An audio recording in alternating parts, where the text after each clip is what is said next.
भाग 1 मध्ये भारताची भौगोलिक रचना, राज्य व केंद्रशासित प्रदेश आणि त्यामधील बदल करण्याचे अधिकार स्पष्ट केले आहे. जय हिंद जय भारत. भाग 3 मध्ये भारतीय नागरिकांना दिलेले मूलभूत हक्क नमूद केले आहेत. हे हक्क व्यक्तीचे स्वातंत्र्य, समानता व सन्मान राखण्यासाठी अत्यंत महत्त्वाचे आहेत. यात समानतेचा हक्क, स्वातंत्र्याचा हक्क, शोषणाविरुद्ध हक्क, धर्म स्वातंत्र्याचा हक्क, सांस्कृतिक व शैक्षणिक हक्क, संविधानिक उपायांचा हक्क हे हक्क नागरिकांच्या सर्वांगीण विकासासाठी व लोकशाही मजबूत करण्यासाठी दिलेले आहेत. जय हिंद. संविधान भाग 4 मध्ये राज्याने कारभार करताना कोणती धोरण व तत्त्वे पाळावी यांची माहिती दिली आहे. राज्याने आपल्या राज्यात सामाजिक व आर्थिक व राजकीय न्याय प्रस्थापित करावा, समान कामांसाठी समान वेतन देणे व स्त्रिया मुलांचे रक्षण करणे, शिक्षण आरोग्याला ठेवणे एवढे बोलून मी माझे भाषण. संविधान भाग 5 मध्ये भारताच्या केंद्रशासित संघटना, अधिकार व कार्यपद्धती स्पष्ट केली आहे. यात राष्ट्रपती, उपराष्ट्रपती, पंतप्रधान व मंत्रिमंडळ, संसद, न्यायपालिका,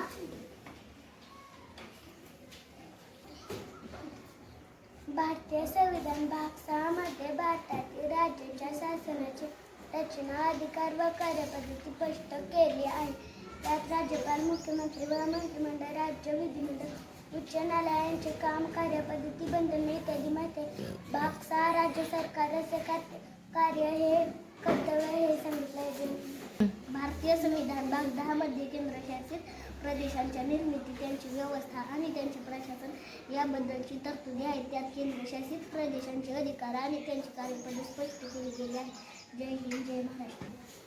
आपले संविधान भाग 11 मध्ये केंद्र आणि राज्य सरकारमधील संबंध आणि त्यांचे अधिकार स्पष्ट केलेले आहेत. जय हिंद. नमस्कार, माझे नाव श्रेयन. भाग 13 मध्ये व्यापार, व्यवसाय आणि आर्थिक स्वातंत्र्याबद्दलच्या तरतुदी आहेत.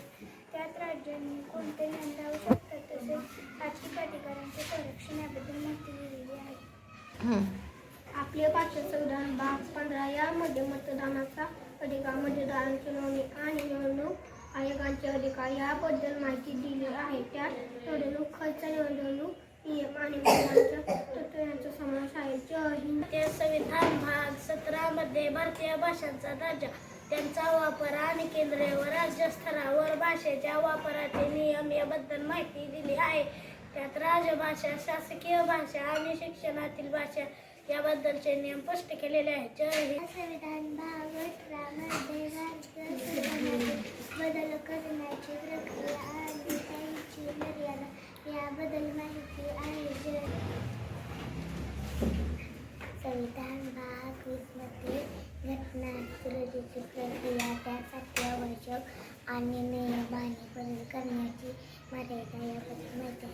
संविधान भाग 21 मध्ये तात्पुरते संस्थापनकालीन आणि विशेष तरतुदी दिलेल्या आहेत. या भागात जम्मू काश्मीर, नागालँड, आसाम आणि